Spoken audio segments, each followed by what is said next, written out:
So మొత్తానికి కేసీఆర్ చేసిన పొరపాటే రేవంత్ రెడ్డి చేస్తున్నారా అంటే అవుననే చెప్పాలి. కేసీఆర్ 2014లో గెలిచిన తర్వాత దాదాపుగా 7 నుంచి 8 మంది ఎమ్మెల్యేలని తన పార్టీలోకి చేర్చుకోవడం అనేది జరిగింది. ఇటు టీడీపీ కావచ్చు, కాంగ్రెస్ పార్టీలో ఉన్న నేతలను కావచ్చు, 63 ఉన్న ఎమ్మెల్యేలు కాస్త తర్వాత అంటే ఆ సంఖ్యను పెంచుకుంటూ పోయారు. సో 2018లో చూసుకున్నట్టయితే కేసీఆర్ గారు 2019 అంటే దాదాపు ఒక 6 నెలలు 7 నెలలు టైం ఇచ్చిన తర్వాత 12 మంది ఎమ్మెల్యేలు కాంగ్రెస్ పార్టీ నుంచి గెలిచినటువంటి 12 మంది ఎమ్మెల్యేలని చేర్చుకోవడం అనేది జరిగింది. ఆ సమయంలో కాంగ్రెస్ పార్టీకి ప్రధాన ప్రతిపక్షం అనేది లేకుండా పోయిందని చెప్పేసి చెప్పుకోవచ్చు. సో గతంలో రేవంత్ రెడ్డి గారు గెలిచిన ఎమ్మెల్యేలు, ఒక పార్టీ మీద గెలిచిన ఎమ్మెల్యేలు మరో పార్టీకి వెళ్తే రాజీనామా చేసి పోవాలి, లేకపోతే రాజ్యాంగబద్ధంగా కొన్ని చట్టాలు తీసుకురావడం అనేది చాలా ముఖ్యమైన పని. ఎందుకంటే ప్రజలు ఆ పార్టీ నచ్చాకనే కదా ఆ పార్టీ నుంచి అంటే ఇతర పార్టీ ఎమ్మెల్యేలకు ఓటేసేది. అట్లాంటప్పుడు ఆయన రాజీనామా చేయకుండా మళ్ళీ అదే పార్టీలోకి వెళ్ళిపోతే ప్రజలకు ఏం సమాధానం చేస్తున్నట్టు అనేది ఇది ఆలోచించాల్సిన విషయం. మరి రేవంత్ రెడ్డి గారు అయితే ఇలాంటి పొరపాటు చేశాడని చెప్పేసి అయితే అనుకోలేదు. ఎందుకంటే రేవంత్ రెడ్డి గారు గతంలో ఎమ్మెల్యేల పైన కావచ్చు, తర్వాత ఇప్పుడు బీఆర్ఎస్ పార్టీలో గెలిచిన ఎమ్మెల్యేల పైన ఎన్నో అవినీతి ఆరోపణలు చేశారు. మరి ఇప్పుడు కాంగ్రెస్ పార్టీలకు రావడంతో మరి ఆయన అవినీతి పోయింది, అన్ని డస్ట్బిన్లో పడేసి ఆయన ఫ్రెష్గా కడిగిన ముత్యంలాగా ఇప్పుడు కాంగ్రెస్ పార్టీలోకి వస్తున్నారా అన్నది ఒకటి క్వశ్చన్ మార్క్.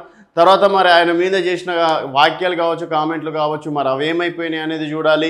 సో ఇప్పటి వరకు కాంగ్రెస్ పార్టీకి దాదాపుగా 64+1 65 స్థానాలు బాగానే ఉంది.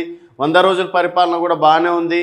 ఆయన 100 రోజుల పరిపాలన మీద అంత కాన్ఫిడెన్స్గా మా కాంగ్రెస్ ప్రభుత్వం అంత బాగా అద్భుతాలు చేస్తుంది అన్నప్పుడు, అంత కాన్ఫిడెన్స్గా ఉన్నటువంటి ప్రభుత్వాలు, అంత కాన్ఫిడెన్స్గా ఉన్నటువంటి రేవంత్ రెడ్డి గారు మరి ఇతర పార్టీల నుంచి తీసుకోవాల్సిన అవసరం ఏమొచ్చింది అంటే, ప్రజలు కాంగ్రెస్ పార్టీ పైన వ్యతిరేకత రావాలి, త్వరలో కాంగ్రెస్ ప్రభుత్వం పడిపోతుందని చెప్పేసి భయం అని ఉండాలి, లేకపోతే ప్రభుత్వాన్ని ఎవరు నమ్మడు రేపన్నాడు, అందుకని ఎమ్మెల్యేలను తీసుకుందామని చెప్పేసి అని ఉండాలి.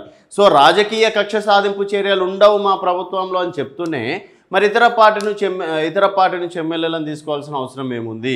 ఇది ఇంకా ఎందుకు చెప్తున్నానంటే, ఎస్పెషల్లీ సరే ఎవరన్నా గెలిచిన తర్వాత ఏ పార్టీలకన్నా రావచ్చు, అది పక్కన పెడితే కాంగ్రెస్ పార్టీ నుంచి ఎగ్జాంపుల్ ఖైరతాబాద్ తీసుకుందాం. ఖైరతాబాద్లో విజయరెడ్డి గారు 2 సంవత్సరాల ముందే జాయిన్ కావడం అనేది జరిగింది. తన క్యాడర్ని మళ్ళీ అంటే బీఆర్ఎస్ నుంచి కాంగ్రెస్ పార్టీలోకి తీసుకెళ్ళింది.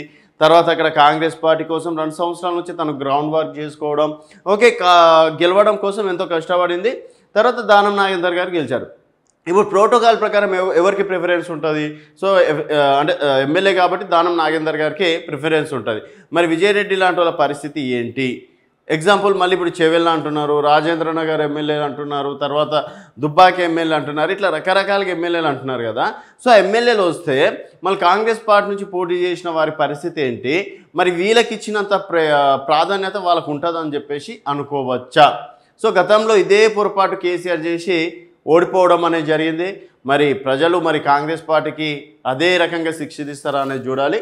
సో మొత్తానికి ఈరోజు ప్రధాన వార్త ఏంటంటే, మరో 7 ఇటీవల సీఎంను కలిసిన వారందరికీ లైన్ క్లియర్. కాంగ్రెస్లోకి బీఆర్ఎస్ ఎమ్మెల్యేలు లిస్టులో కొత్త ప్రభాకర్ రెడ్డి, సునీతా లక్ష్మారెడ్డి, తెల్లం వెంకట్రావు, ప్రకాష్ గౌడ్ సైతం, కాళయ్య యాదయ్య, గుడెం మైపాల్ రెడ్డి, మాణిక్రావు కూడా ప్రాథమిక చర్చలు పూర్తి. జాయినింగ్సే తర్వాయి టీపీసీసీ వర్గాల నుంచి లీక్స్. బీఆర్ఎస్ ఎల్పీ విలీనం కోసం వ్యూహాలు. గతంలో కాంగ్రెస్ ఎల్పీ విలీనం కోసం అక్కడ కేసీఆర్ వ్యూహాలు మొదలుపెట్టారు. ఇక్కడ బీఆర్ఎస్ ఎల్పీ విలీనం కోసం ఇక్కడ రేవంత్ రెడ్డి గారు వ్యూహాలు మొదలుపెట్టారని చెప్పేసి కూడా చెప్పుకోవచ్చు. కాంగ్రెస్ పార్టీలో చేరికల జోష్ పెరిగింది. బీఆర్ఎస్కు చెందిన పలువురు ఎమ్మెల్యేలు అధికార పార్టీ వైపు చూస్తున్నారు. తాజాగా గులాబీ పార్టీ ఎమ్మెల్యే దానం నాగేందర్ హస్తంగూటికి చేరారు.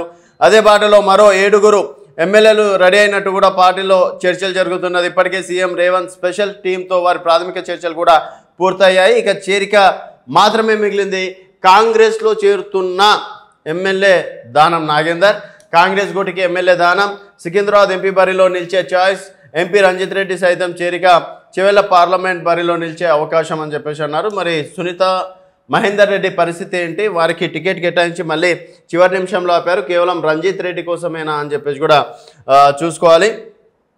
అలాగే ఇదే అంశం పైన ఈ విషయం చదివే ముందు ఇదే దానం నాగేందర్ పైన గతంలో సీఎం రేవంత్ రెడ్డి గారు కొన్ని వ్యాఖ్యలు చేయడం అనేది జరిగింది. సో ఏంటి ఆ వ్యాఖ్యలు అనేది ఒకసారి చూద్దాం.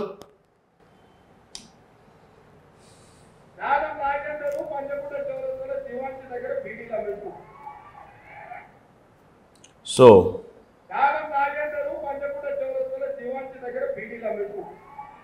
మరొక్కసారి ప్లే చేద్దాం.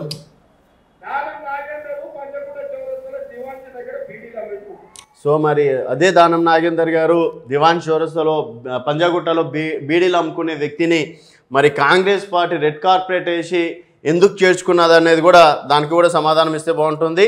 అండ్ ఇదే రంజిత్ రెడ్డి గురించి కూడా ఏమన్నాడు అనేది కూడా ఒకసారి చూద్దాం.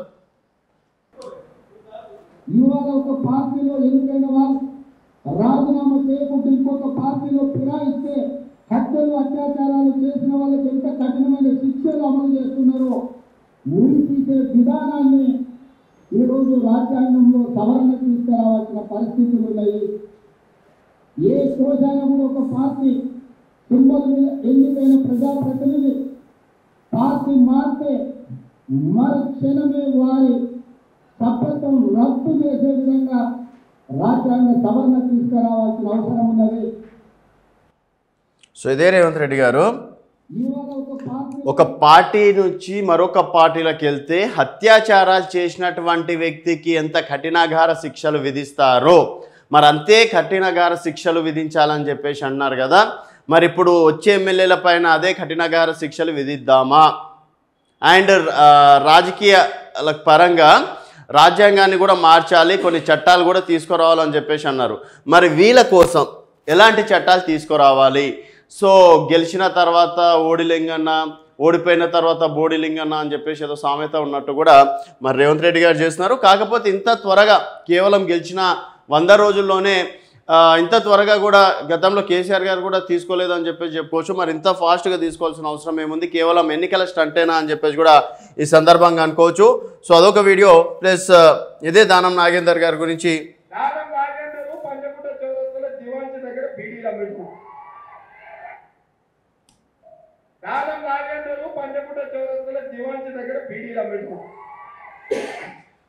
సో అది మొత్తానికైతే మ్యాటర్ అది. అండ్ రేవంత్ని కలిసిన ఎమ్మెల్యేలు ఇటీవల అంటే సీఎం రేవంత్ కలిసిన బీఆర్ఎస్ ఎమ్మెల్యేలు అంతా కాంగ్రెస్లోకి వస్తున్నట్టు ఆ పార్టీ కీలక నేతలు చెప్తున్నారు. ఈ జాబితాలో కొత్త ప్రభాకర్ రెడ్డి, సునీతా లక్ష్మారెడ్డి, తెల్ల వెంకట్రావు, ప్రకాష్ గౌడ్, కాళ యాదవ్, గూడెం మైపాల్ రెడ్డి, మాణిక్ రావు ఉన్నట్లు కూడా హస్తం పార్టీ నేతలు ప్రచారం చేస్తున్నారు. ఢిల్లీ హైకమాండ్ కూడా బీఆర్ఎస్ బీజేపీ నేతల చేరికను అనుమతి ఇచ్చినట్లు తెలిసింది. కానీ చేరికపై ఆయా ఎమ్మెల్యేలు మాత్రం ఇప్పటి వరకు ఎక్కడ అధికారికంగా ప్రకటించలేదు. లీకులు కూడా అందకుండా జాగ్రత్త పడుతున్నట్టు కూడా తెలుస్తుంది. సో చివరి వరకు సస్పెన్స్, పార్టీ మారడం లేదంటూ చివరి వరకు చెప్పుకొచ్చిన దానం ఉన్నట్టుండి కాంగ్రెస్ రాష్ట్ర వ్యవహారాల ఇన్ఛార్జ్ దీపాదాస్ మున్షి సమక్షంలో ఆదివారం కాంగ్రెస్ కనుగకపోవడంతో బీఆర్ఎస్ నేతలు షాక్కి గురయ్యారు. ఘర్ వాపసి భాగంగానే ఆయనను కాంగ్రెస్లో చేర్చుకున్నట్టు ఆ పార్టీ వర్గాలు తెలిపాయి. ఇన్నాళ్ళుగా పరిపాలనపై ఫోకస్ పెట్టిన రేవంత్ సర్కార్ ఇక నుంచి జాయినింగ్స్ ధ్యేయంగా ముందుకు సాగుతున్నది.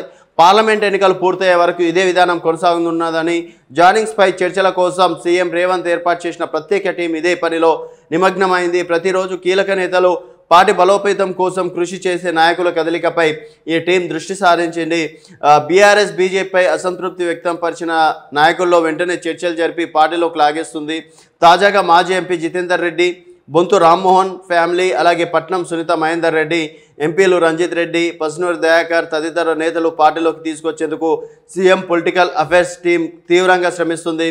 7 చేరిక తర్వాత మరికొంతమంది కీలక నేతలను ఆకాష్ కాంగ్రెస్ పేరు మీద కండువాలు కప్పుకుంటున్నారని చెప్పేసి కూడా అంటున్నారు. సో రేవంత్ రెడ్డి గారు నిజంగా కాంగ్రెస్ పార్టీ పైన ప్రజలు సంతృప్తిగా ఉంటే డెఫినెట్గా వాళ్ళని రాజీనామా చేసి మీ పార్టీలకు తీసుకోండి. ఇదే కాంగ్రెస్ పార్టీ మీ గుర్తు పైన గెలిచి రమ్మనండి. డెఫినెట్గా మీకు, మీ ప్రభుత్వానికి ప్రతి ఒక్కరూ సెల్యూట్ కొడతారు. అంతేగాని అక్కడ గెలిచిన ఎమ్మెల్యేలను మీరు తీసుకొచ్చి మీరే నీతులు చెప్పి మళ్ళీ మీరే ఆ నీతులను మరుస్తే మరి ప్రజలకు, అంటే మీ మీద ఒక నమ్మకం, రేవంత్ అన్న అంటే ఒక నమ్మకం ఉన్నటువంటి ప్రజలకి మీరే సమాధానం చెప్పుకోవాల్సిన అవసరం ఉంది.